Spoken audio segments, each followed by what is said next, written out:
பிதா குமாரன் பரிசுத்தாவியின் பேராலே ஆமென். கிறிஸ்துவுக்குள் மிகவும் பிரியமானவர்களே, பிரசங்கி அதிகாரம் 13வது வசனத்துல, இருளை பார்க்கிலும் வெளிச்சம் எவ்வளவு உத்தமமோ அவ்வளவாய் மதியீனத்தை பார்க்கிலும் ஞானம் உத்தமம் என்று கண்டேன். எல்லாரும் ஒரு ஆமென் சொல்லலாமா?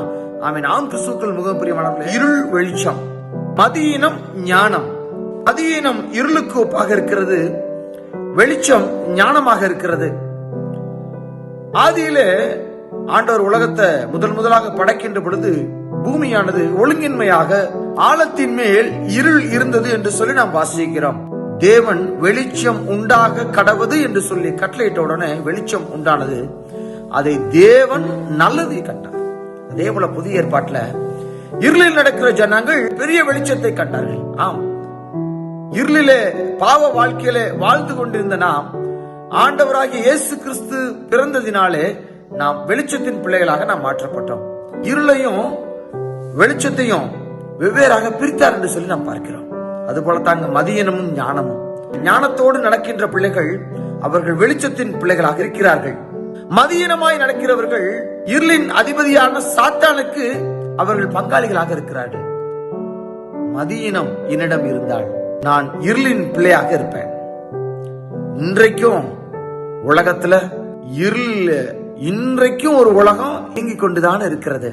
அதே போல ஒரு உலகம் துதித்தலோடு கூட ஆண்டவரை ஒவ்வொரு நாளும் பாடிக்கொண்டு அவருடைய வார்த்தைகளை கேட்டுக்கொண்டு அவரை ஆராதித்துக் கொண்டு வெளிச்சத்தின் பிள்ளைகளாக நடக்கக்கூடிய கூட்டமுள்ள பிள்ளைகளும் இருந்து கொண்டுதான் இருக்கிறார்கள். நாம் எந்த பக்கம்? இருளின் பக்கம் இருக்க போகிறோமா?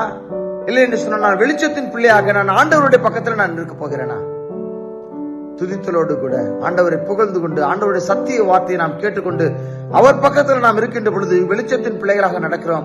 அப்பொழுது நான் ஞானம் உள்ள மகளாக நான் செயல்படுவேன். மதியினம் என்னிடத்தில் காணப்படாது. அப்பேற்பட்ட பிள்ளைகளாக நாம் இருக்க வேண்டும் என்று சொல்லி ஆசைப்படுகிறேன். இருளை பார்க்கிலும் வெளிச்சம். நாம் கிறிஸ்துவுக்குள் மிகவும் பிரியமானவர்களே, இருள் நமக்கு வேண்டாங்க, வெளிச்சத்தின் பிள்ளைகளாக நடப்போம். மதியினம் நமக்கு வேண்டாங்க, ஞானத்தின் பிள்ளைகளாக நடப்போம். ஆண்டவரை பிடித்துக் கொள்வோம். இருளில் நடக்கக்கூடிய நாம் ஆண்டவருடைய பிறப்பினாலே மிகப்பெரிய வெளிச்சத்தை கண்டோம். கிருபையினாலே நாம் வெளிச்சத்தின் பிள்ளைகளாக நாம் நடந்து கொண்டிருக்கிறோம். தொடர்ந்து வெளிச்சத்தின் பிள்ளைகளாக நடப்போம். ஞானமே உத்தமம் என்று சொல்லி நாம் கண்டுகொண்டோம். அதனால வெளிச்சத்தின் பாதையில நடந்து பரிசுத்தமான வாழ்க்கைக்குள்ளாக நாம் தொடர்ந்து செயல்படுவோம். கர்த்தர் தாமே வெளிச்சத்தின் பிள்ளைகளாக நம்மை நடக்க வைத்து ஞானத்தை பெற்றுக்கொண்டு உத்தமர்களாக வாழ்வதற்கான பலனை தருவாராக. ஆமென். God bless you.